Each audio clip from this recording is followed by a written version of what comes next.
Hey, what's up guys, aarava here, and welcome back to an episode of my F1 Road to Glory series for 2019, season number 2 here at the French Grand Prix. But last time out at the Canadian GP, well, it's safe to say miracles occurred, ladies and gents, miracles. Oh my god. No failures? Fuel injection system completed? Energy store self-positioning completed? Cable assembly? That's not a real upgrade completed. But because we got so lucky last time, I almost fear that we've almost spent all our good luck now in that one episode, and then we just can't possibly oh my god. Another round of no failures? What is that? We're still racing for Williams, right? We didn't just leave and go to a different team by accident. We're not in someone else's motorhome. This is actually Williams F1 having no failures for a second episode in a row. This is unprecedented. I mean, the upgrades for roll dampers. Now, that's not actually an upgrade for the car, is it? For actual tyre wear. That's more for the rolls in the kitchen making a bacon roll, and it's kind of like the moist maker from Friends. But fake upgrades or not, this is another momentous occasion for Williams. Another episode, another day has gone by where we have no failures. And this time, thank the F1 gods, this time there is no precipitation to rain on our party. That's not going to ruin my mood. We can look forward with a positive mindset and actually enjoy the race. I mean, we can't actually enjoy the race because the car is still horrendous to drive, but we can at least enjoy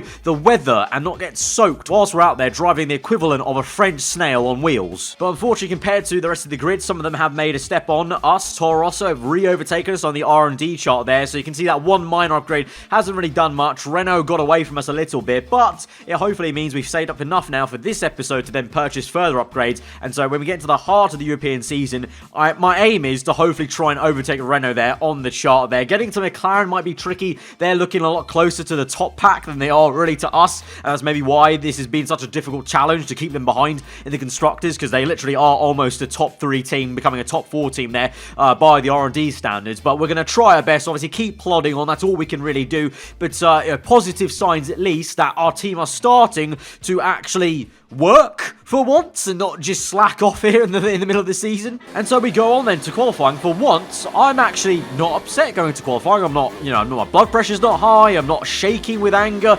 It's brilliant. But into turn 1, you can see we lost a lot of time. They actually turn 2 to be specific. We lost a lot of time from P2 to P12, that was, in a matter of one corner. So that just shows still a lot of work to do on the car in the corners. But in the straights, pretty darn good. As we can see, we're up into P10 then on the exit, taking a lot of curb and liberties there, but powering through and actually looking okay as we enter the last sector. But the last corner is an absolute calamity there for us. Lock up at the front right, and we go so slow the apex that we lose 3 positions there. So in the end of it, it's going to be P13. It's okay, I guess. Nice job. I guess the positivity from earlier is rubbed off on Jeff, because he's ecstatic with that. He's really happy with that. That was him being over the moon, by the way, in terms of he was pretty much bouncing up and down the pit lane, basically. That was his mood. But in terms of qualifying, I guess that's just where the car is. I mean, Kubica's 3/10 off, so again, positive signs that Kubica is actually getting closer to us then. Either that means I'm getting slower, or I hope it's really meaning that he's getting faster, and the car is just kind of getting bottlenecked here a little bit. Of course, we've still got a lot of work to do in the corners, like I mentioned, so I think this is kind of pretty decent signs that we're kind of firmly in that mid-pack now. We're no longer right at the bottom around P18, P19 there, and so we can try and look forward in the race to maybe scoring some more points. Obviously, if anything happens as well, maybe get a little bit lucky as well, that potentially could play into factor. And also, I don't know, it's going to be tough though, again, I think, to try and outscore McLaren. They look decent once more here at the French GP, but we're just going to try our best, of course, and see what comes of it then. So to that effect, we go to the grid then, P13, no grid penalties, unfortunately, to kind of aid us this time round, but the strategy will be a 1-stop now, but thankfully, for once, in the last 2 episodes, it's just been a 0-stop, so I'm actually kind of happy I can actually see some action in the pit lane, just have something that's not just a boring 0. In terms of the tyres, we're going to use the soft compound. We're going to start on that compound, I think, and just be as fast as we can at the very start here, and then try and go to the slow compound, try and do the best job we can. Tyre wear shouldn't be much of a factor, but we do have the tyre wear upgrade, which will doubly down on that and kind of make sure that we don't have issues at the end of our stint. So, yeah, I mean, for once, I'm struggling to find really a lot to kind of talk about, because, I'm positive. There's nothing really to kind of complain about. It's all just very good at the moment. This episode's just delightful. Absolutely delightful. We're just going to get into this then and go to 5 red lights for the French Grand Prix. Can we get some more juicy points today as we wait for the lights to go out. Has the race director fallen asleep? I think he may have. No, he's woken up now as we're underway. It's a great start for us there, trying to jump Raikkonen and maybe Pierre Gasly up into rich mix and overtake mode, and it's a great exit there for us, up into 7th gear, down to turn 1. Can we go 3 wide? We're going to take it tentatively, though. There's a bit of action there as Gasly hits the Racing Point car, and so it's a good thing I did not stick my nose in there, actually, because otherwise it would have been involved in an incident.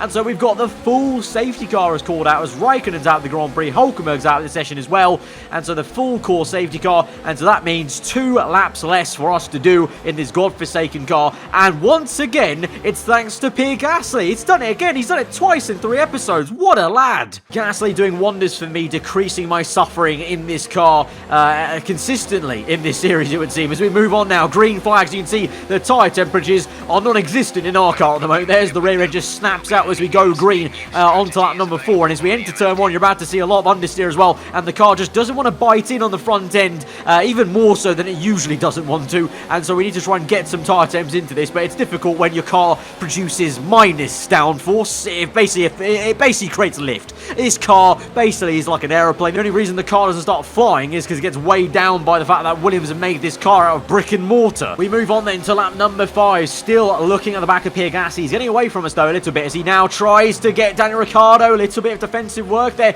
needed from the Australian. So we close up to the Frenchman here. So his home GP, of course. So he wants to try and impress and do a good job for the home crowd. Could he make a move to the inside? Yellow flags briefly ahead of us as someone's off there. I think it's a Red Bull car. Yes, Max happens out of the GP. But look at that. Gasly goes down the inside. Could we try and catch them both? Napping potentially. Oh my God! A massive collision for Gasly and Ricciardo. It's a massive one. And so we gained 2 free positions. But what a collision that was. Sparks flew. The Toro Rosso nearly went on its side then, flipped. As you can see, the 2 McLarens up ahead of us. So a crucial crash for us. But oh, what a spectacular crash that was. And Pierre Gasly said he wanted to impress his home fans. That certainly at least gave them some entertainment value. But I don't think that's what he was looking for. But we move on now to lap number 6. And it's time for our pit stop there. We're up into P5 now as it is, because some people have already pit earlier on than us, so I can't imagine we're actually in P5 legit. I think we'll shuffle down a little bit, but we're well in the points now thanks to that double DNF. Only 14 runners now in the Grand Prix, and so we're sitting pretty in the points. I believe Kubica is just outside the points, unfortunately, but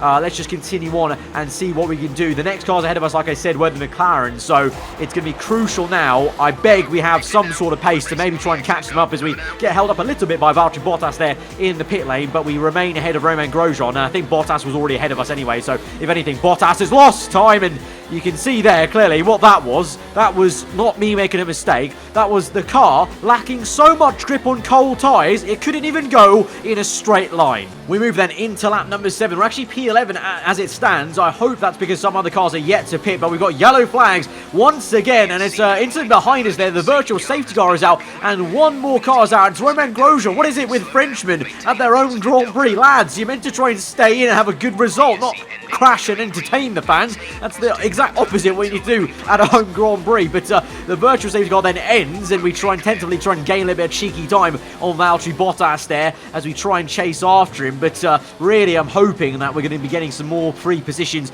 ahead of us if some of the people are yet to pick, because I can't imagine there are that many people still ahead of us. I mean, there's the kind of, the top 6 cars, then we've got 2 McLarens, that's, up to P8. So there's 3 other cars unaccounted for, really. I don't know how they've got ahead of us, because I thought we were right there for the taking, really, with the points. So we move on to lap number 8, still trying our best to chase after the Red Bull, but ahead of us, yellow flags, and there's another incident in the same part of the circuit. It's Leclerc and Hamilton, and so now there are only 11 runners in this Grand Prix. 1 more DNF and everyone will finish this race in the points-paying positions, and that sounds like a race Williams want to be a part of, And as we go through the final corner onto lap number 8, finally, we've got those mystery people coming in for the pit stop, and it's actually including my teammate there of Kubica and Kvyat there, and so we're up into P6 in the Grand Prix. We are very, very lofty indeed, and I think Kubica might just be in the points-paying positions as well, so this is looking really like another great Grand Prix for us, just like the Canadian GP. Maybe not as high as we got it at Canada, but decent enough still. But as I say that, as we move on to lap number 9, into the chicane, there's a big accident there, and the two McLarens have made contact. They've taken each other out. It's a McLaren civil war, and they've absolutely messed it up. They've fumbled the bag, and we've just finessed ourselves up into P4. There are 9 runners in this Grand Prix. There have been 11 DNFs, and this is amazing. What am I witnessing here? Robert Kubica is 3 wide, and he's just overtaken. He's trying to overtake. He has overtaken a Renault and a Racing Point car.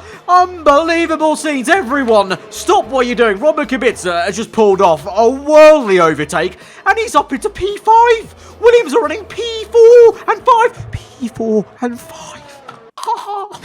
Excuse me, frothing at the mouth there.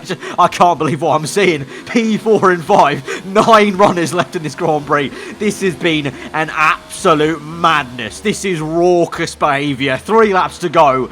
I don't know what to say anymore. I don't know. In all my years of commentating F1 games, this race is right up there. This is unheard of. This is really unheard of. But here goes maybe a chance for someone to spoil the party a little bit, because we got the Racing Point car on the right-hand side. Robert Kubica trying to defend, but Sergio Perez is round, and he's ruined it. God damn it, he's ruined it. He's ruined everything. Perez, get out the damn way, man. Don't you know? Dreams are being shattered right here. Kubica down to P6. Unfortunately, as well, it's even more bad news for the Polish man, because he's got a broken bit of front wing. I think he broke it somewhere in a fight with the Racing Point car that we unfortunately could not capture for you guys, and so Kubica is in the pit lane. The only good thing is he's pitting, and he's going to come out in P9, and that's still points paying position. He's going to come out in last place, and that's still points paying positions. And so we come through on the last lap of the Grand Prix, and Perez is close right up to us, but we're going to hold this through for quite an amazing P4. Sebastian Vettel will win this Grand Prix, but there are 9 runners in this race. I'm coming mid-pack in this Grand Prix race, and I'm still going to get P4. Just deep that. I finished mid-pack of the finishes, and I'm P4. Absolutely bonkers. Okay, pick up rubber and bring it home. And of course, Jeff couldn't give a flying arse. He just wants to pick up rubber. I mean, does he have a rubber fetish or something like that? You know it's been a madness of a race when Kubica steps out of the car and he looks upset at getting P9 and 2 points in a Williams car. Great work out there today. Let's have your thoughts.